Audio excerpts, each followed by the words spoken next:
a severe lightning storm, you want to grab your ankles and stick your butt in the air. He's right. If you're going to get hit, it's the safest orifice. Yeah, I'd like to get hit by lightning once. You know, see what it's like.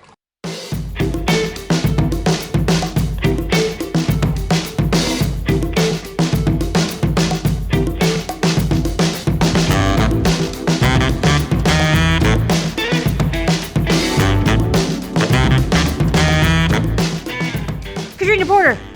Anna Serene. It's a twister. You gave away the movie already, you ding dong. Shit. Hey, Katrina Porter.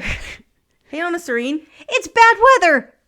You're giving it away again. They know what that means. What? Nah. Welcome to Split Happens, everyone. Welcome, everybody. Each episode, Katrina and I talk about a movie that we both have to love. However, only one of us is going to be allowed to defend it, and they are the pro of the episode. And that, of course, means the other is the con, and they have to attack it. Yep.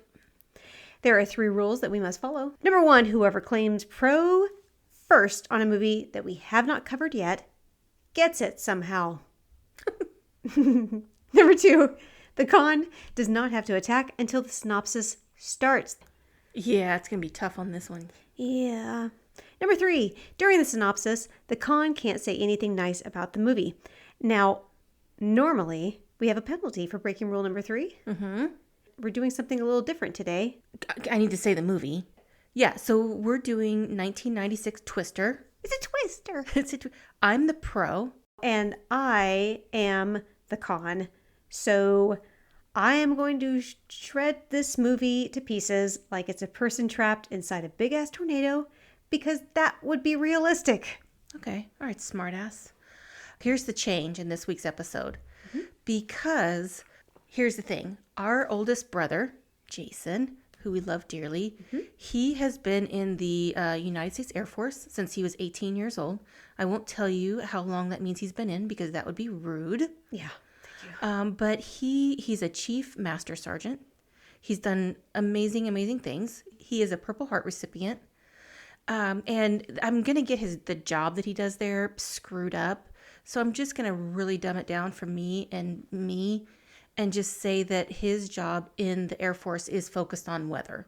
Although he does a billion other things, and he takes care of people, and he's amazing.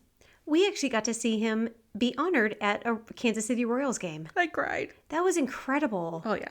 So I reached out to Jason when we were going to do this movie, and I'm like, you not only are you like a lifelong weather person, he also lived in Oklahoma for a long time, which is where most of this Norman, which is where most of this movie is based. Not Norman, but in Oklahoma. So I reached out to Jason and I'm like, listen, I know this movie is ridiculous. It doesn't stop us from loving it, but I wanted his perspective from somebody who actually knows what they're talking about. Like how ridiculous is this movie? Can you like it if you are a smart weather person? He said the weather terms are so inaccurate that most weather people have made the movie into a drinking game. So then we thought, drinking game, you say? So we changed our third rule this time to every time there are a couple things in this movie that come up, we have to drink to it. Yeah, we did say that we would do that. We did. And I think now while we're here, it was maybe a dumb idea. Yeah, we just don't care about our livers. Do I still have to say what if I break the rule number 3? You need to just try to not break rule number 3. I said that if I did say that, I would take a shot of tequila. We'll see how well that goes. So Jason recommended every time Jamie Gertz tries to speak with an Oklahoma accent, take a drink. And then he also mentioned every time they say what type of tornado it is, like F1, F2, blah, blah, blah, blah, blah, which is the Fujita scale. Mm-hmm. When one of those things happen, we do have a sound. Since we're not doing the big red button, we have a different sound. It's this. Is there an F5? And then he said, I would say every time they used incorrect weather terms, you should drink, but he loves us, I think, and doesn't want us to die. It would be so terrible. It's already going to be bad. I'm like, how are we going to sit upright after this? I have to tell you, Katrina, yeah, watching this, I have a lot of notes. You do? I have a lot of questions, and I really, really love this movie. I do. It's a delight to watch. Even if you're like looking for things that are inaccurate, which is not difficult, it's a delight. This movie came out in 1996. Do we have any other movies that have we done in 1996? We've not. Ooh. But what I loved about the top 10 highest grossing movies in 1996 is there was a variety of genres in the top 10. Ooh. The first one, Independence Day, Hey. which we're doing. I know, you're pro.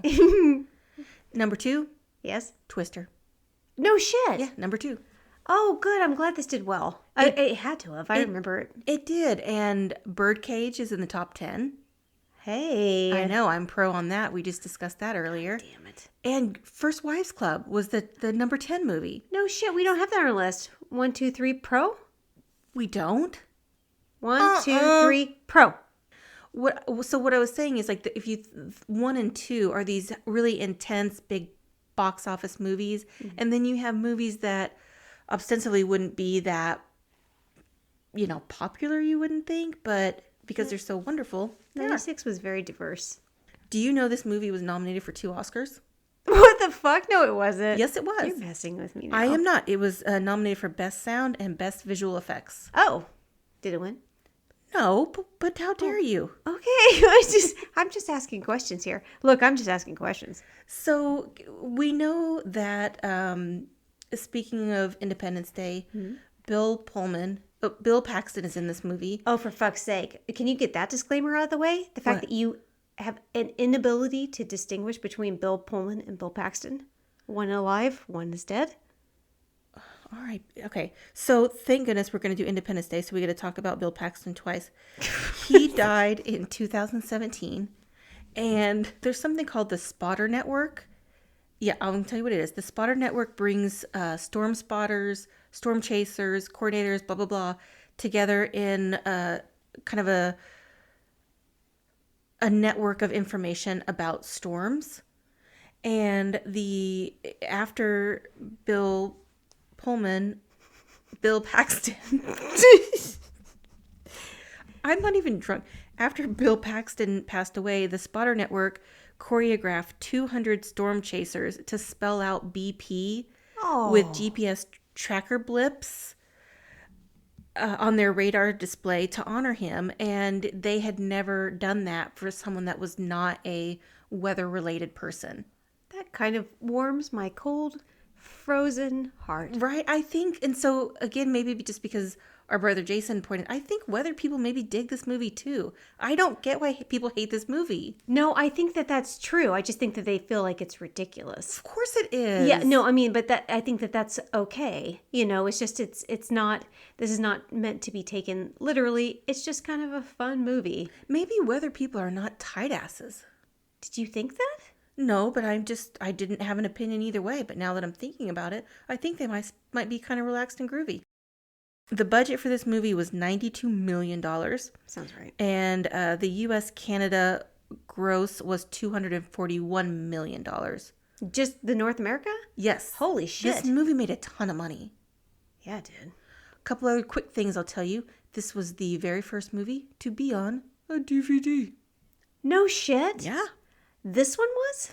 Look at me, and I'm being dead serious. Yeah. I'm not going to lie to you at all. I'm not going to trick you. You say that every time. I should mention, I was talking to sweet, sweet John Connolly today, or maybe yesterday. I can't remember. You don't know your days. The fact is he was saying something to me that he was completely sincere about, and I looked at him with doubt in my eyes and heart because I deal with you on a daily basis, and I can no longer believe anything that anybody says. If you would doubt sweet John Connolly, that is about you. That's not about me. It is about you. No. I used to be able to believe, I used to be really gullible and believe everything, and you've ruined me. Let me give you one more piece of trivia that's kind of a wah. Okay. The production of this movie was delayed a little bit by the Oklahoma City bombing. Oh, was it then? That occurred during the filming of this movie, and so they had to stop production for a little bit. A lot of the crew went to lend their support. So I think even people who make movies about weather are relaxed and groovy. What else do you have to say about this movie before we... Nothing. I think you just play the fucking song. Oh, wait. Before we play the song. No. Play it. All right. Let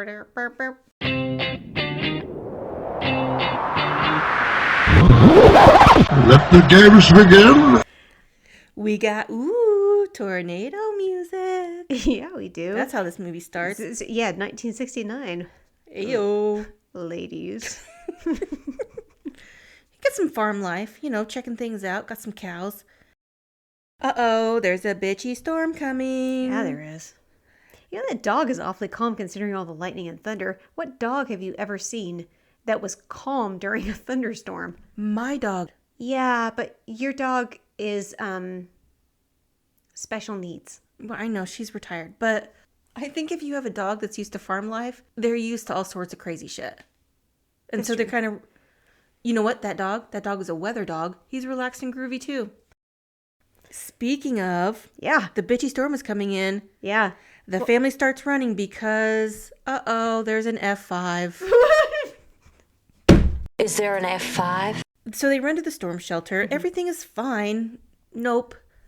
The dad, because he loves his family, I'm going to cut off all of your arguments because I know when they're coming. The dad, because he loves his family, goes over to hold the door closed. Yeah. He gets sucked away. I don't think he's going to make it. He didn't. Can I tell you, I am really, really petrified of lightning. Mm-hmm. I mean, you know that. But I don't think I would survive a tornado. Like, not that kind. If I had to, run across the yard to get to shelter, I think it's just me and the tornado. I don't think I can't handle, I'm so scared of lightning. I don't think I could run across the yard. Even with the tornado coming. Even with a tornado imminent. Okay, I think outside of this podcast, we need to talk about that because that's terrible planning. Can I tell you a quick story that has nothing to do with this movie? Yes, please. Okay. Can I drink while you're doing that? Yeah. Oh, water. Drink water. So I'm a therapist. I'm a big proponent of therapy, everyone else's and my own. And I saw my therapist last week, and I was talking to her. I'm like, hey, we're going to Yellowstone next week. I'm really excited about it. And it was at the very, and this is telehealth. It was at the very tail end of my session. And I'm like, I'll see you the week after next. I'll be in Yellowstone next week. And she goes, okay. Oh, by the way, stay away from bison. A woman got killed last week by them. I think they don't like women. Click. Okay, bye. Wait, what? The dad dies. In the original screenplay, the dad was not supposed to die. But Steven Spielberg, who was an executive producer, was like, kill the dad. It will explain more about why Jo, who is the little daughter in this scene, why she becomes obsessed with tornadoes. How are you going to casually name drop Steven Spielberg? Well, because I forgot to give you a lot of information. Oh, no. So, I'm going to be surprised throughout. Along those lines, yes. ladies and gents, the director of this movie is Jan de Bont.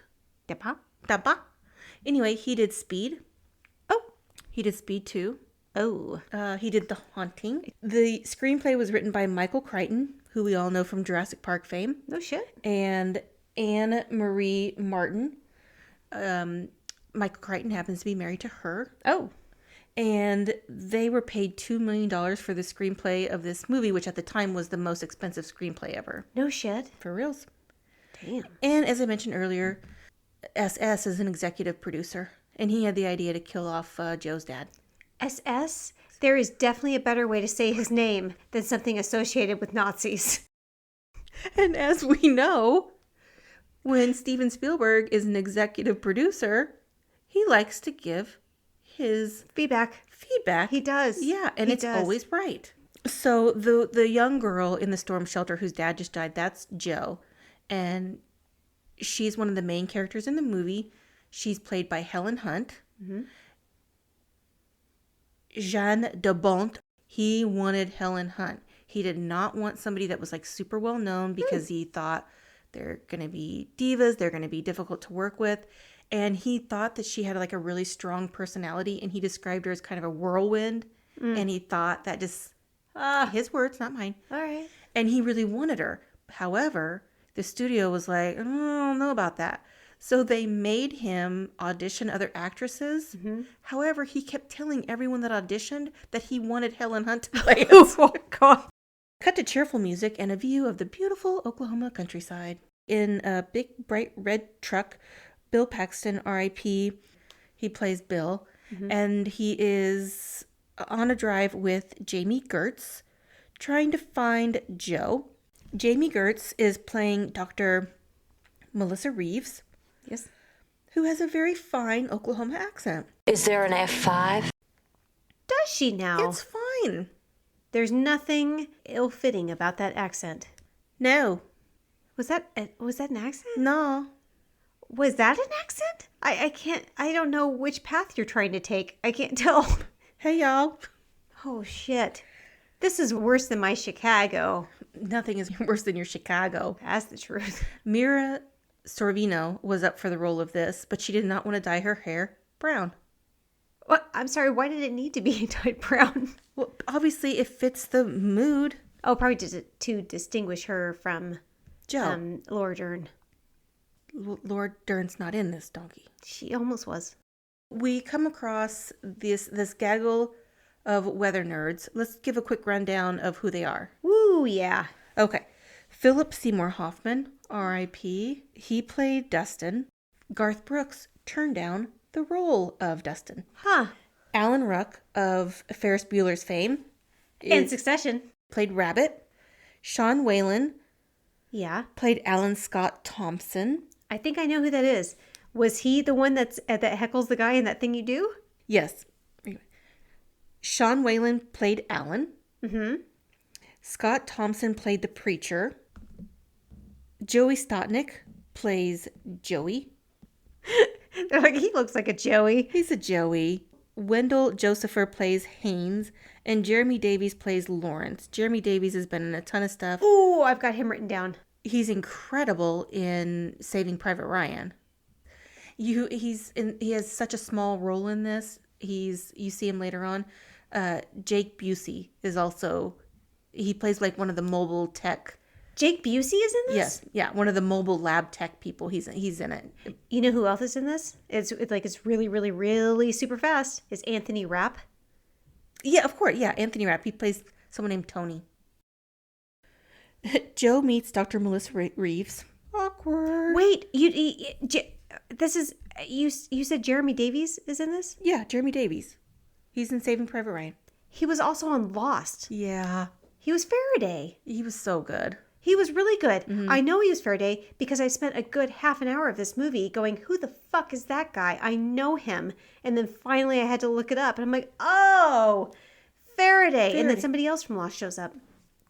Bill and Joe are getting divorced, and it's been a real bitch getting those divorce papers from Joe. Yeah, she doesn't want to get divorced. No. So Bill is like, hey, Joe, can you sign these papers? We need to get out of here. And she's like, we? What do you mean? She's here? And I'm like, She's very, very good at evading. She's very good at evading, but it's so funny because when she goes to find her, Dr. Melissa Reeves is sitting with Dustin. I'm going to call him Dustin. I don't care if it's Dusty. Philip Seymour Hoffman. And he's like, he has these like big gulp cups of God knows what. And he's like talking to her about the suck zone and all this. The Suck Zone? That was my prison name. That's your OnlyFans handle name. You're like, feet only. But seriously, feet only. Oh, hey. So she's talking with Dusty? Yeah. Accent, drink. Oh, no. Is there an F5? I'd like to point out she has an accent through this entire movie. We're going to be dead. Yeah. So Bill's like, come on, Joe, sign it. And she goes, I got to tell you something, Bill. Dorothy's here. Let me tell you a little bit about Dorothy. Yeah. Dorothy is a homage to the real instrument pack that real tornado researchers attempt to place in the path of a tornado, the Totable Tornado Observatory, otherwise known as TOTO. How the fuck would studying the inside of a tornado increase the warning system from 3 to 15 minutes? That doesn't make sense to me. Because if you know how something works, you can figure out how to predict its patterns. No. Tornadoes are made with magic whenever women get their periods. Everybody knows this. this makes me feel so good in my heart because I know your takes are going to be so bad. Just an aside, Jamie Gertz's first acting role Yes. was in the school production of Twister? Wizard of Oz. Oh, She played Dorothy. no shit. Yippee! Tornado chasing time. Let's go. I think Dr. Melissa Reeves is being very, very supportive. Is she? You know who she's not being supportive to? Who? Her patients, because she continuously has conversations with them in front of other people, and that feels, I'm not in the profession, but that feels like a massive HIPAA violation. Okay, a few things. I'm pretty sure they didn't have HIPAA back then. Really? Nah, you could just talk about anyone's stuff. And I applaud Dr. Melissa Reeves because she is there for her patients. She's clearly on a road trip. She's on vacation. She's not like giving them her all. She's at one point she's driving a truck in in the middle of a tornado, trying to talk to a patient. There's no way she's giving her full attention to her patient, that's what she should be doing. She seemed like she was giving really good advice. So they're getting ready to go chase the tornado, and Bill's like, hey, Dr. Melissa Reeves, why don't you just sit this one out? I'm going to go get the papers. And she's like, I love she throws the shade. She's like, I'm finding this kind of interesting. I think I'm going to tag along. And I'm like, atta girl, Dr. Melissa Reeves. You know how bad your accent was? As bad as hers. Oh, Yeah, that's what I call it was Jamie. bad. You know it's bad. She knows it's bad. Everybody knows it's bad. Anyway, go on. Now we meet the Dread Pirate Roberts, masquerading as Dr. Jonas Miller. You mean Carrie Elwes? Ooze? Carrie Ooze? Carrie Elwes. Carrie Ooze? I think it's just said as one word. It's just carries. Carl's. There's a lot of vowels going on in there. There's a lot of vowels and consonants, and they feel like they're in the wrong position. This isn't even complicated. This is what, 4 syllables? He is giving a news conference about his machine, which he clearly stole from his friends Joe and Bill back in the day when they were in college and they smoked a lot of weed and they were like, hey, let's create something that's going to put something up in a tornado. You're in college. They experiment a little with a little bit of mushrooms and maybe put their thumbs up each other's buttholes. You know what everyone does. A lot of the newscasters in this movie are actual newscasters. No shit. Yeah, local. I like that Bill Paxton is like he's in it for the money, not for the science, because everyone knows the big money is around tornadoes. What? Speaking of Caribous, what is his accent exactly? Is he supposed to be from Oklahoma? Yeah. Really?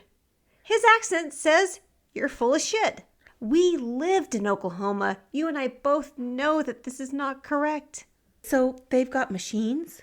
Yeah. They have Black vehicles. they have science. But does Bill need that? No, because he has dirt.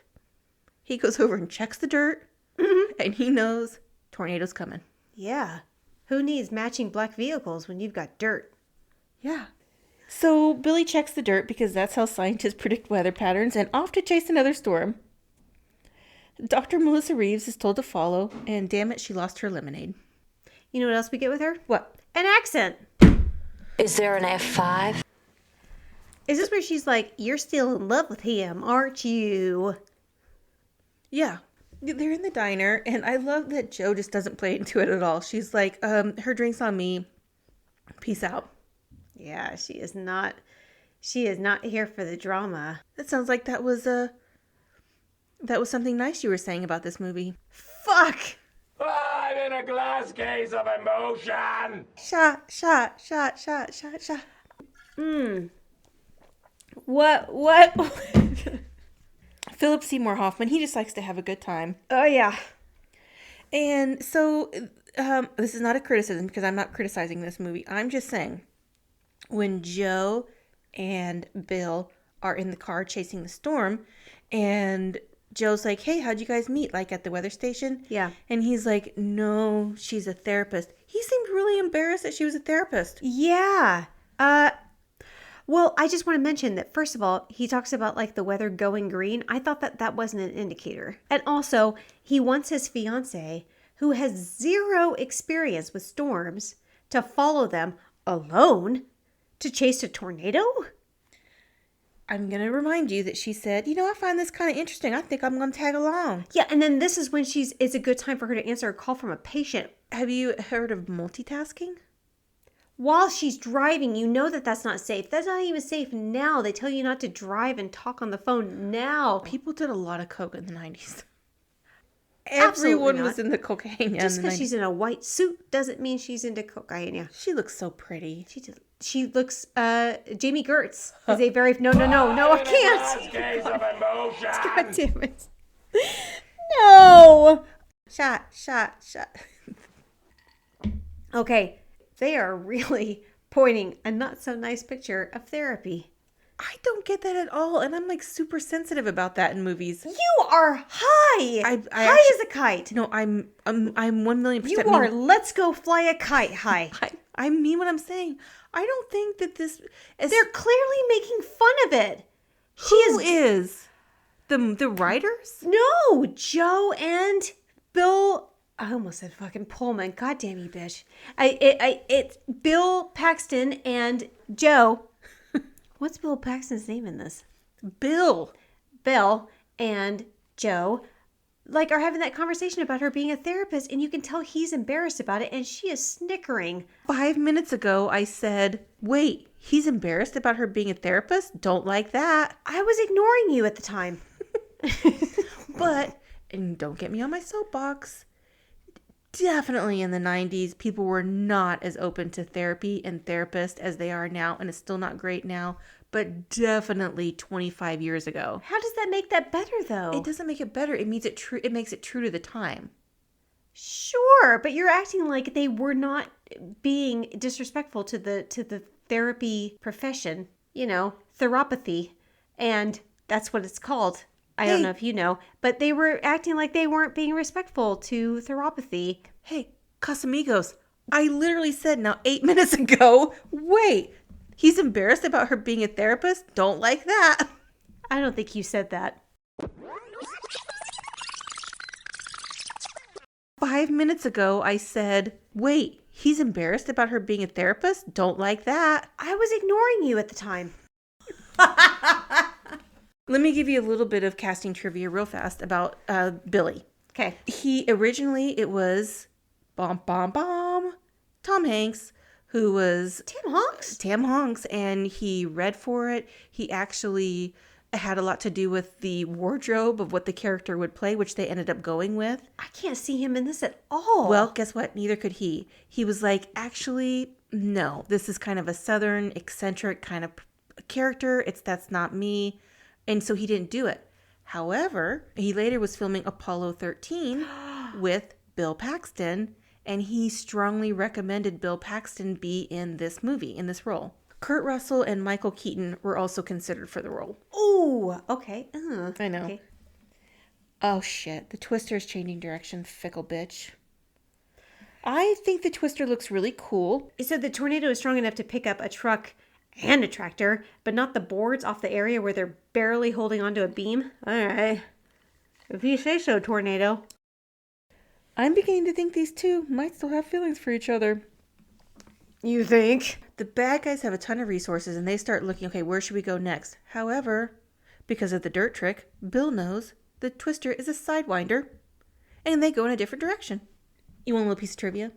There were several Dorothys made for this movie. Yeah. And the Dorothys is the machine that they're using to put the little things up in the tornado. Yeah. One of the Dorothys, as well as the original film reel, is buried 650 feet underground in the Underground Salt Museum in Hutchinson, Kansas. Why? I didn't know there would be follow-up questions. I'm sorry, I'm not taking questions at this time. Why is it buried? There's an underground museum. Yeah. And there's it's salt caves, so they put records, things that you need to preserve forever are in this salt. the stuff from in the Twister is so important that they need to bury it. This movie was iconic. Yes. Oh, you know what else is iconic? What? The Declaration of Independence. You know what? Shockingly, they didn't stick that at the salt mines in Hutchinson, Kansas. There was no room. Apparently, all the Twister bullshit took up all the room. Do you know what the Fujita scale is? Yeah. What? Define it. It measures the damage a tornado does. It rates the intensity based on the damage caused to human-built structures and vegetation. I feel like I said that word for word. It measures the damage a tornado does. We learn it's a what? It's an F3 tornado. Yeah, we do. Is there an F5? They really know a lot about weather. Oh, no. See, you know what's funny is in my notes, I've got F3 and I've got F2 and I've got an accent. So, Is there an F5? Is there an F5? Is there an F5? Oh, boy. this was Jason. Jason, you did us loves dirty. us. I think. Oh, flying cow alert. Oh, wait. I didn't write it down, but I had some trivia about that cow. For real? I have some trivia about that cow. It's ridiculous. Bill figures out that it's the Twister is a sidewinder, and they go a different direction. And then he's like, "Oh, we've got sister Twisters. How have we never been called sister Twisters?" Is this the water spouts? In the water? Is this the Twisters that are in the water? Yeah. They're water spouts. No. That's what those are called. Okay. But you're saying it like that's dumb. Was there something dumb about this that you've got some criticism about? Why aren't you saying water spouts? That's what they are. They're not Twisters. Okay, but because in the movie they said sister Twisters. No, they didn't. They just said sisters. I know, but I wanted to say sister Twisters. So they're in the middle of it and they are stoked. But you know who isn't? Dr. Melissa Reeves. She's shook. She's like, what the fuck? She's like, I'm trying to communicate with my patients in front of everybody. Because I'm so dedicated. And then she says, by far her funniest line. You know, when you used to tell me that you chase tornadoes, deep down I always just thought it was a metaphor. I thought it was so funny. I don't remember it at all. Well, drink, because that was an accent. Is there an F5? They are off to visit Aunt Meg in Waukita, Oklahoma. Aunt Meg? I know who that is. Yeah? Do you? I can't, I should. I guess one of us is a fan of True Blood. That's grand. Oh, of course. So the people who did the production on this movie, they bought like 10 houses that they just destroyed in the making of this movie. Fuck your house. Well, but like dilapidated homes. Oh, okay. Yeah. But this town, they've made a ton of money off of this movie. They've got a museum. One of the fire trucks that they had for the movie, it was gifted to the town. I mean, it's this movie did a lot for this little town in Oklahoma. Yeah. But they had no shortage of dilapidated homes in Oklahoma. Hey, you want some trivia about Meg's house? The food scene, you know who wasn't a fan of that scene? Was it Jamie Gertz? No, it was Jen DeBon, because he's a vegetarian. So he didn't love those big slab of steaks. You know who shouldn't have been a fan? Who? Melissa. How do you just put food on somebody else's plate? Which they all do. I have a couple follow-up responses. Yes. For the last time, her name is Dr. Melissa Reeves. Yes. Put some respect on her name. Mm-hmm.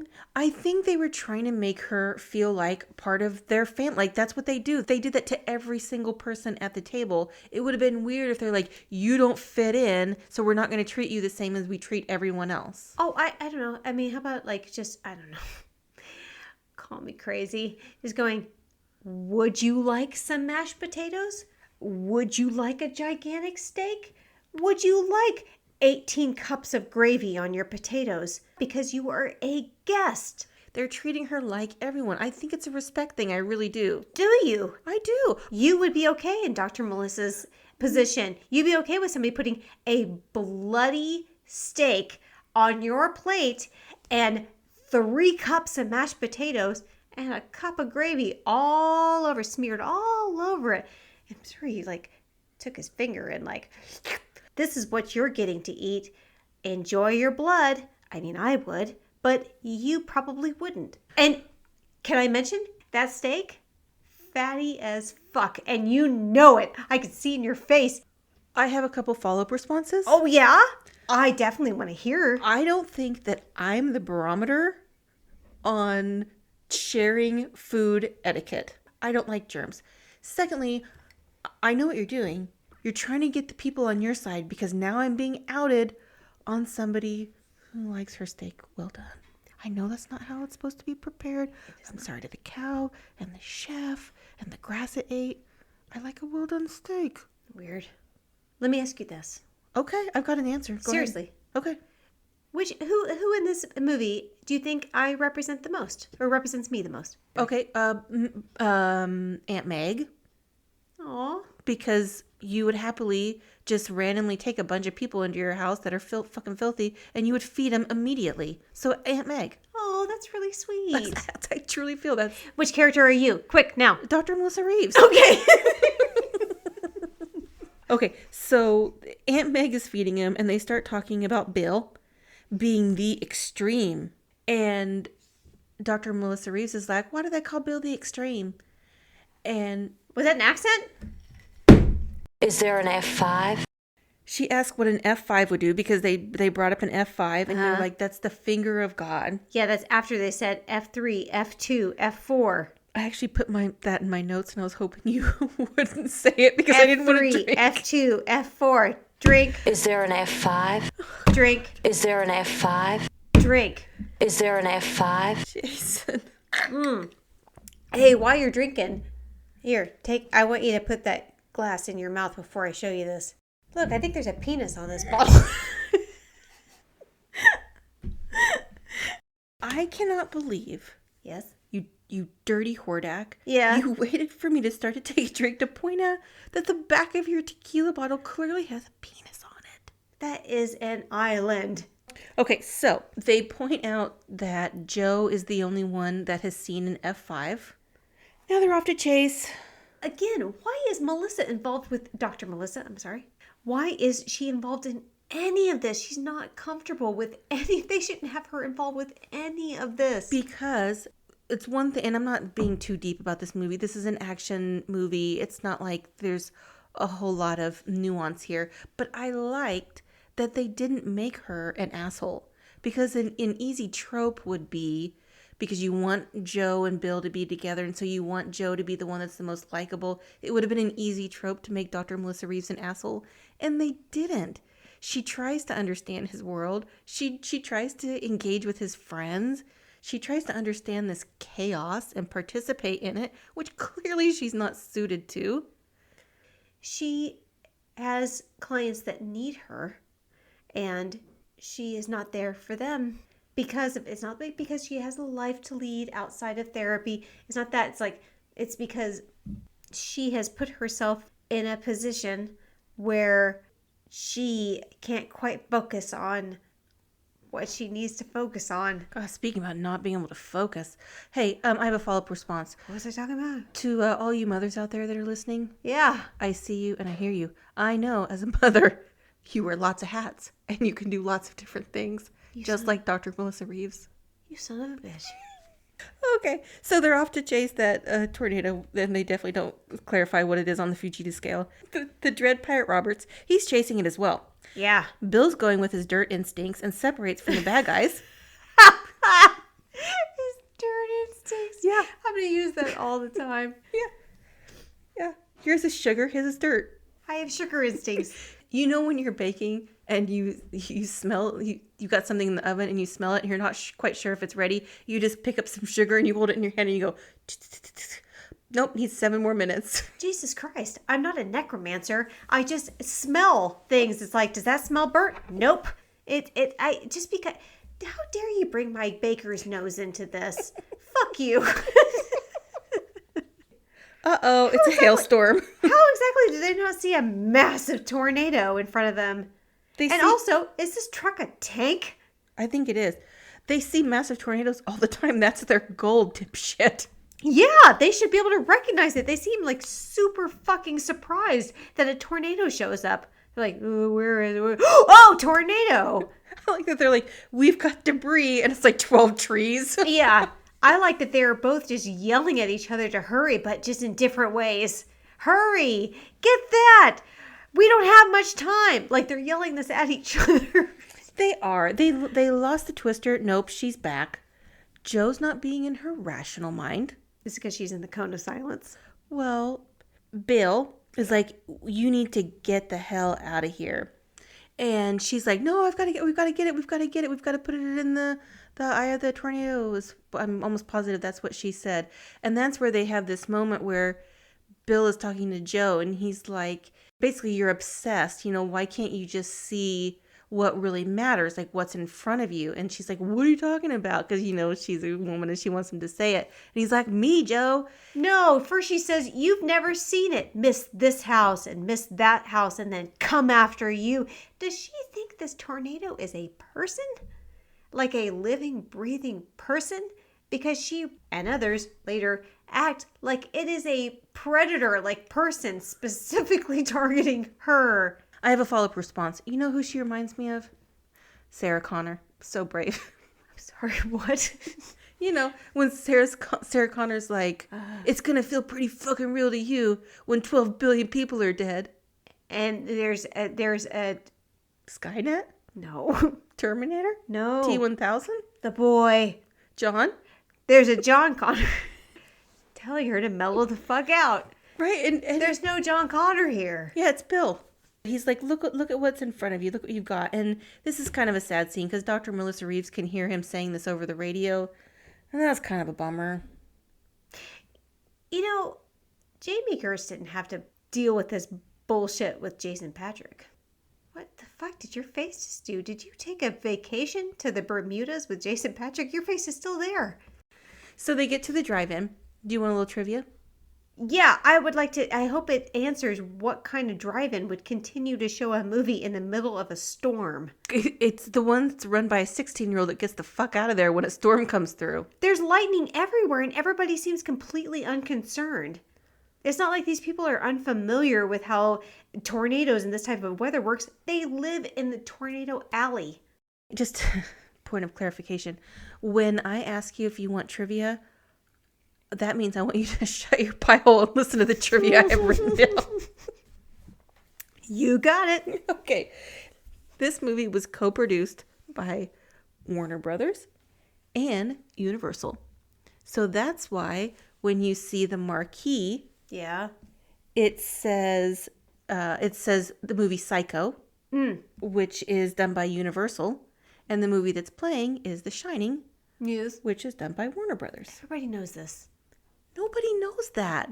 There's this urban legend that the drive-in in Oklahoma was playing the movie Twister when an actual tornado came through. That's not true. Oh. However, Twister was scheduled to play later in the evening on the day a tornado came through and took out a drive-in. No shit. Mm-hmm. Wow. They really should have seen it coming then, huh? Fuck. A Twister is hitting the drive-in. How did they not hear it? Aren't tornadoes like super loud? No, they were. That's why Joe and Bill are on this mission, because they didn't have enough warning. Tornadoes are supposedly it sounds like a train, right? This tornado is apparently gigantic, and everybody seems completely unconcerned. Well, since you brought up the sound of a tornado, do you know what they used to make the sound of the tornadoes in this movie? You son of a bitch. A camel's moan slowed down. No, it was not. For reals. Twister's hitting the drive-in, and Joe doesn't have the biggest sense of urgency. It's like anyone. No one does. It's like your family getting ready for any event. Oh shit! I don't think Dr. Melissa Reeves. Oh, I'm sorry. What? What's so funny is, I'm sure I was drinking when I did my notes, because now her name is Dr. Melissa Rivers. Whatever her name is, she's not having fun anymore. They realize that the tornado is going back to Wakita, where Aunt Meg is. For revenge. Because that steak. The tornado's like, I like it well done. I wanted this chicken. I already told you 2 times. I didn't want the salmon. They go in Aunt Meg's house and shit's all fucked up. I like that Aunt Meg / Gran is like, Joe, you go stop this. And she's like, I don't know how. I think you do. Like, again, do they think this is a living, breathing person? It's not something you just stop. Tornadoes are not something you just stop. You know, Aunt Meg may not be great at giving advice, like, hey, Joe, go deal with this tornado, but she's great at encouragement. Encouragement to stop something that is a natural disaster? You don't stop tornadoes. She's not... Even if they killed your father. Aunt Meg is not telling her to stop the tornado. She's telling her to help figure out how to prevent people from not having any warning. If you say so. I do. I did. Just now. That was then. This is now. Everything that's happening now is happening now. When did that happen? Just now. Go back to that. We can't. Okay. Well, because Joe figures out how to make Dorothy fly, they've got Dorothy in position. Uh-oh, she falls down. Bad guys get got. And I'd like to point out that Bill tries to tell the bad guys, the Dread Pirate Roberts, hey, don't go that way. You're going to get killed. Yo, any chance Pepsi is a sponsor of this? Because I get a feeling that they might be. Because they literally saved the day. They literally have Pepsi save the day. Yeah, it'll quench your thirst. And put shit up in a tornado. Yeah, you know, also as somebody that actually makes crafts, bullshit, that would have taken forever. Also, how the fuck would anyone survive any of this? Nobody would survive any of this. Well, clearly they did because they made it through the movie. Not Jonas. Well, okay, so see, somebody Not died. his people. See? That tornado was tossing them around like they're in RoboCop. Can you fly, Bobby? Question answered. You said, how could anyone survive this? Yeah. And a bunch of people didn't because this movie's realistic. Just like when they drive through the house in a few minutes. They drive through a fucking house. Yes, according to dirt and science, you can do that. He checked the dirt. They're still trying to get Dorothy in the twister. And it works. Yeah, right. The nerds are stoked, but now they realize the bitch is shifting. They are such good runners that they make it to a barn, except it's clearly the home of the Texas Chainsaw family. Joe's like, who are these people? I would say, farmers, Joe. They're farmers. That's farming equipment. If only they could find a lead pipe and some leather. Yeah, that's out after they outrun a tornado through a cornfield, and then they survive by tying themselves to a metal pipe with horse reins. Mm-hmm. That shit's strong. Uh-huh. Mm-hmm. Stronger than a tornado. He points out that that pipe is 35 feet under the ground.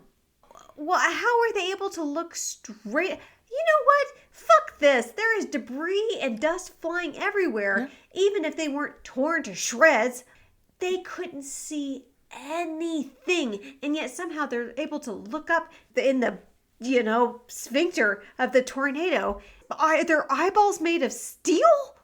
Okay, just let me know when you're ready for an answer. Okay, go ahead. Okay. If you watch the movie, yeah, you know that Bill can talk to dirt. And the dirt avoids his eyes. He's a dirt whisperer. He's a dirt whisperer. I like when their legs are like flying up in the air. I liked that too. I can't believe they weren't torn to fucking shreds. Holy shit, they survive. You see a family coming out of the storm shelter. Yeah. And it kind of brings it back to the beginning. Everybody survived somehow this F5 tornado, which they said that it was. Drake. Is there an F5? Guess what? Yo. It's the end. It's done. It's done. Yes.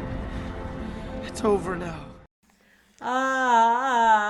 That is such an entertaining movie. Even through a critical lens, when you're like, well, this is bullshit. Well, that wouldn't happen. How could that work?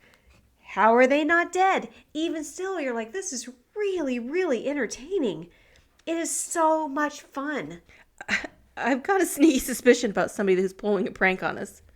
Jason, our brother, is in Paris right now on an anniversary trip with his wife, Vanessa. Happy anniversary. Happy anniversary. I think he messed with us. He's like, I'm going to get those dipshits I'm going to say, us in the weather biz, we like to do this drinking game because they'll fall for anything. Mission accomplished. Oh my God. We love you anyway. Do you want to know if I think any of your points are valid? Yes, please. I don't. Are you serious? Not no, really. that's not. There's no way that's true. I think that all of the points that anyone could attack about this movie are low-hanging fruit. Because it's ridiculous. Because the movie's ridiculous. It's low-hanging fruit because it's so obviously true. Well, I know, but these are movies. Have fun with movies. Have fun with movies. I know. What? I want to know what people's favorite disaster movie is. Oh, wait. You don't love Armageddon? No, we've already been over I this. know, but I keep thinking if I keep saying it, you'll go, huh, maybe I do love it. Use it on your birthday, bitch. You can do Armageddon and I'll defend it and you attack. I don't know. No. I'm going to make you do that to Titanic. Fuck off. Take your goddamn whistle and your goddamn flute. And your door. And your goddamn door. And fuck off. Yeah, I love the idea of people telling us what their favorite disaster movie is. And if someone out there wants to be on my side and say, I really couldn't be happier if the Split Happen sisters did Armageddon, I would really appreciate that. But only if anyone out there loves it and it's their dying wish. It is really easy to get a hold of us. You can get a hold of us on Split Happens Pod on all of the socials and splithappenspod.com. And go ahead and rate us and review us on iTunes or anywhere that you listen to your podcasts. Oh, and real quick, on Tuesdays, I take the chapter titles that Anna gives us to help organize our notes. I put that on the socials, and if you can figure out from those chapter titles what movie we're doing, you get the episode early if it's ready. How about that? How How about that? This was a lot of fun, and I would say it's a twister of an episode because holy shit. It was chaos. Because you're going to be spinning on the floor. Dude, I'm not going to be feeling good. Bye, everybody. Bye, everybody.